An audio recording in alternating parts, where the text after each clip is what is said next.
to the channel. I want today's video to be completely off the cuff. I have reasons for this, and because of that, even though this is my third time recording, I'm going to try to make it work again, because the entire point of me discussing neurodivergence on this channel is,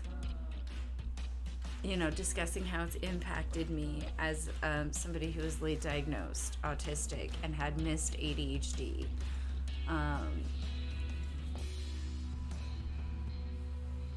Because a huge part of that is having to process things about relationships that most adults, that most grown-ups don't have to. And being that I have just started dating again after 19 months, so a year and a half, that's the longest it's been since I've talked to someone. And, there's just so many reasons why it's exhausting and something that I needed to really just be unmasked to talk about. And unfortunately, scripting has the effect of masking. It makes me feel like I'm masking. And honestly, the last couple of days have been freaking exhausting for me because of how much I've masked. So although I know my videos come off better when I have them scripted, those are a couple of the reasons why I didn't want to script this video. I'm struggling right now. I shouldn't be, but I really am. This guy that I'm dating, and this is the thing that I just discovered that really gets me the most. Like, I am so immersed in queer culture on TikTok that it feels weird to call somebody a man, even though I know he's a man. Like, and even though I call trans men men, and I call cis gay men men, like, it just feels weird calling him, like, because it feels like assuming his gender, because we haven't had the discussion yet. And, the fact of the matter is, I swim in non-binary circles where we assume no one's gender until we, get confirmation of what their pronoun preference is or what their pronouns are. And yeah, that's, that's a part of it that's like really freaking hard for me. And I've been trying to figure out, like, okay, so I'm in a situation where I feel like I could be reasonably assured that my friend wishes that I would not discuss them on my channel, even if I don't name them, even if I don't intend to name them.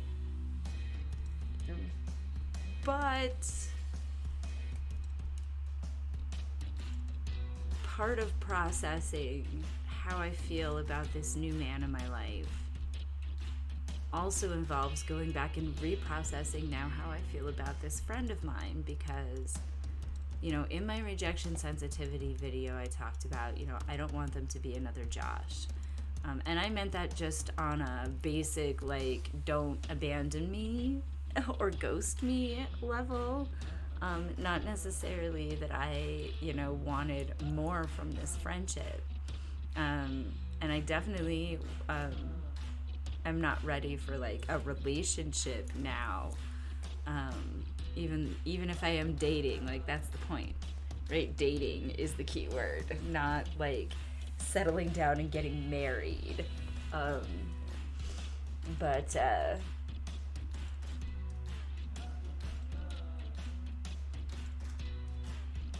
yeah, so it's forced me to have to go back and reprocess some of that stuff too, because I am an aromantic asexual, so, and because of where I sit on the aromantic spectrum and the asexual spectrum, like, it's all interlinked and intertwined with my neurodivergence. I am what is called nebula romantic, and that is an orientation on the aromantic spectrum that is your romantic attraction is associated with your neurodivergence. It's kind of like the concept of outie gender, neuroqueer, or whatever. Like, if I wasn't neurodivergent, I would probably be alloromantic. But because I'm neurodivergent, I can't tell the difference between platonic, sexual, and romantic feelings. That's why I've scared off a lot of friends, because I'm like, I love you, and they're like, run away, and I'm like, wait a minute, no, now that I understand, I know exactly the kind of love that I mean, and I can explain it better, but then they're already gone. So I'm gonna try to break this down and see if I can explain it without a script. The way, the separate ways I feel about these two different people, and, maybe what that might mean for future. I very much feel a physical attraction to this new man. Like, that is undeniable. And that is not a sexual attraction. That is just he is a very, very objectively, aesthetically attractive person.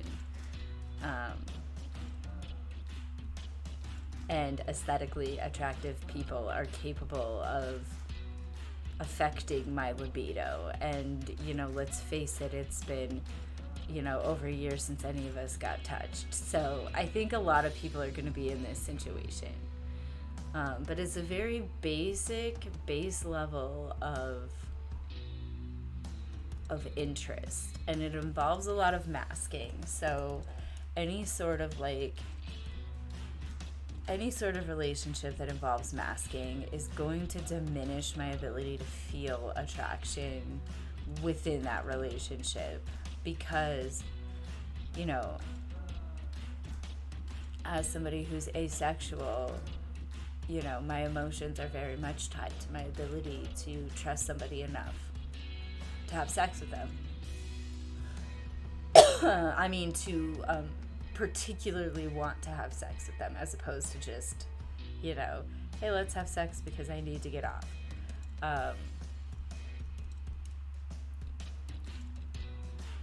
So, yeah, it's very much that base level, like, cis, heteronormative, like, we are who we say, we are who we look like, right? We look like a straight,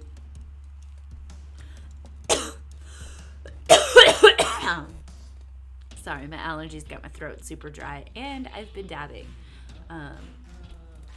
So we have that straight passing, cis passing, we are who we look like thing, and that's essentially what it feels like to me. With this friend, it's very much now I know my allosexual best friend has a hard time understanding this concept, so I really, I hope this generates a conversation that people can start, trying to understand it. And I'll help explain it if I can, anywhere you want me to, help you understand. But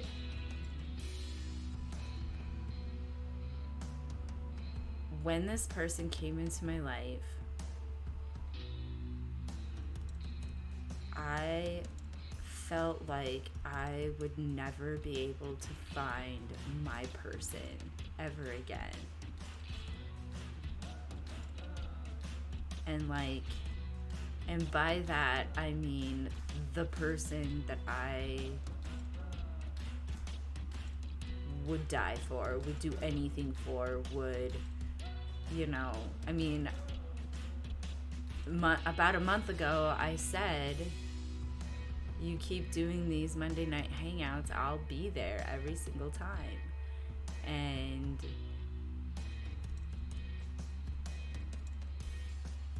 I have been.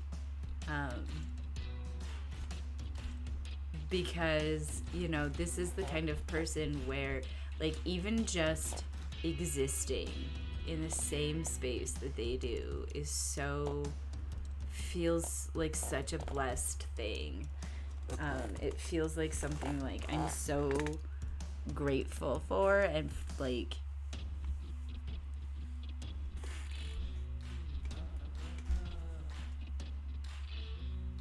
the conversations that we are able to have and the emotional, like, I don't know how to explain it, because it's not like intimate emotional reciprocity, but it is like an I understand you and I get you and I see you type of emotional reciprocity. And that is something that is so fundamentally attractive to me.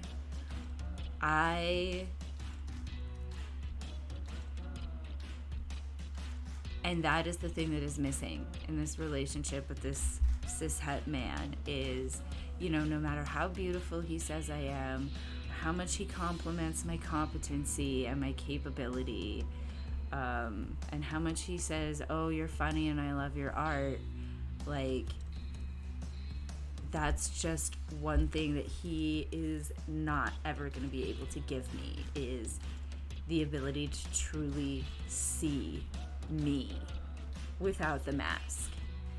And I don't know if I've ever said this to this friend, or, you know, and I'm not even going to pretend to try to figure out what it's going to mean to them when they hear it, but, like, that is something that,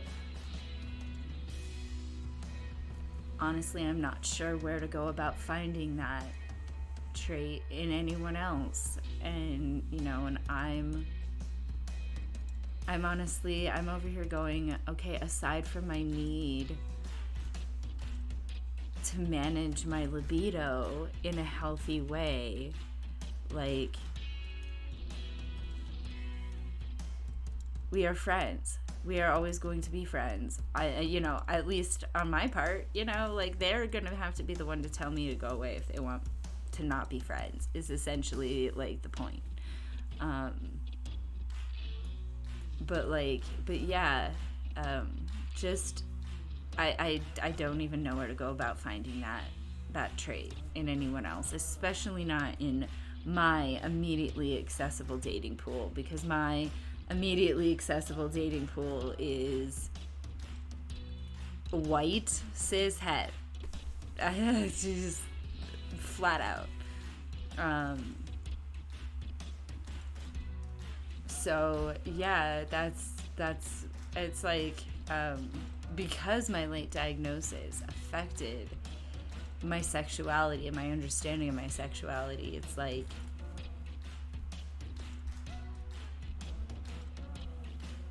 I didn't used to have difficulties dating cishet men, not because they were cishet men, but because the cishet men I was choosing also happened to be neurotypical. And, you know, it's just,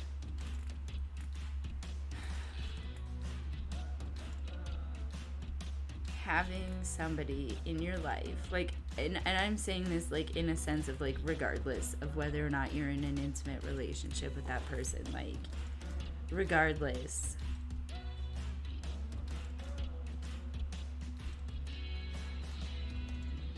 it's gonna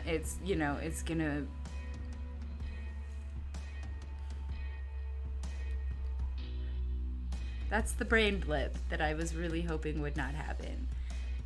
I have really not been managing my dissociation lately, because masking is so freaking stressful, and, like, it really,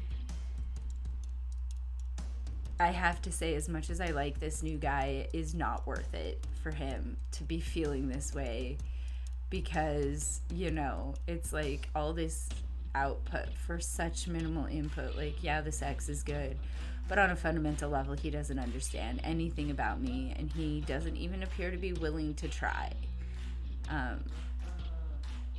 And that's fucking disappointing, because even if I did wait for my friend, I know what they'd tell me. They'd look me in the eye and say, Jess, don't wait for me. Don't wait for me to be ready. Go find somebody, because you deserve it.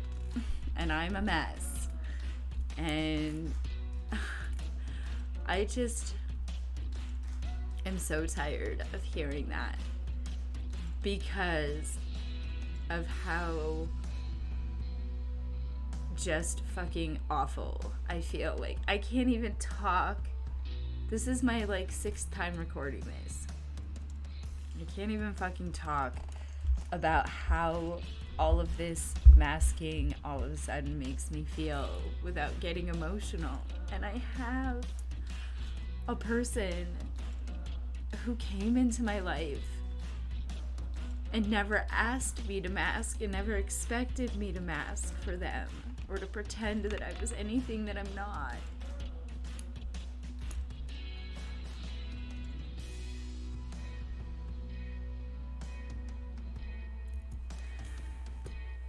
And I guess what it comes down to is I'm okay with not having the kind of physical closeness that I crave, that I've been craving lately, or that I feel like I need, if it means waiting to see what is developing with my friend. Like,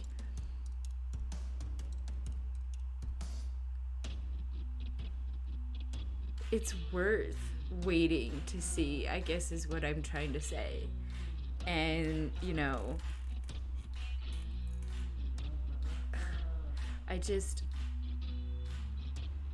you don't understand how valuable it is to have a space and to have a friend, a person who could be that person, you know, even if they're not my person yet. That's the first step, is to let go of the expectations of masking that people pretend to be something they're not just to make you comfortable. And the fact that my friend has never asked that of me, and this new guy asks that of me constantly,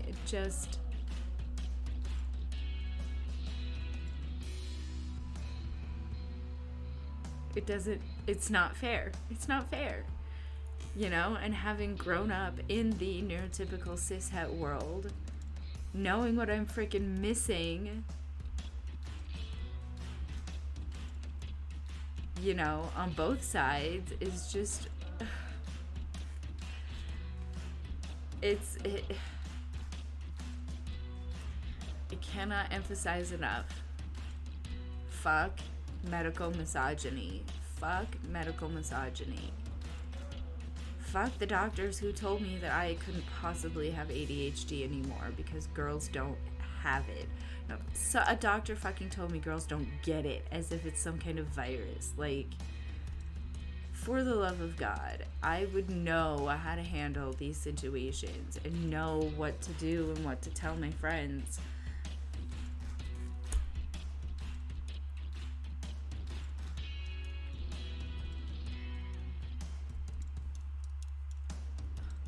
I don't necessarily want more from my friend.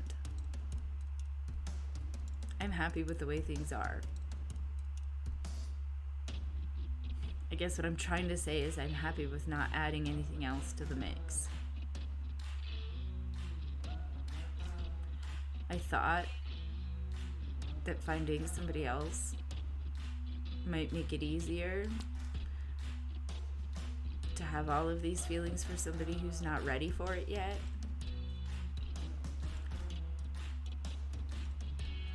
Dating just makes all that stuff harder and more obvious that I, am neurodivergent, and the reasons why I have no business dating anybody who's not neurodivergent too anymore.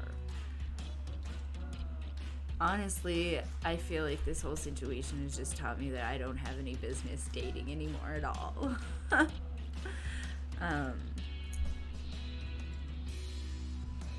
Hopefully when I go over this video in editing, it'll be something I can put up on the channel. Like I said, this is just a processing video to show the process of processing. Since I don't have anybody to do it with in real life. But that being said, it is to the point where y'all know I want to keep my episodes under 20 minutes. So thank you for sticking around for the unscripted bits and the dissociation and the rambling nonsense. But that is the point, is how hard this process is for the neurodivergent. So I hope you have a little bit more of an appreciation for how your neurodivergent friends handle even fun, easy things like relationships. I'm hopefully going to get my episodes ranked video recorded this weekend and have a week of editing next week, and then I'm going to switch focus to the podcast. So hopefully there'll be a lot of different content coming up. Not just this relationship, I'm neurodivergent and I'm a sad sack stuff. I appreciate you sticking around for all of it. So that is it, and I'll see you guys in the next episode.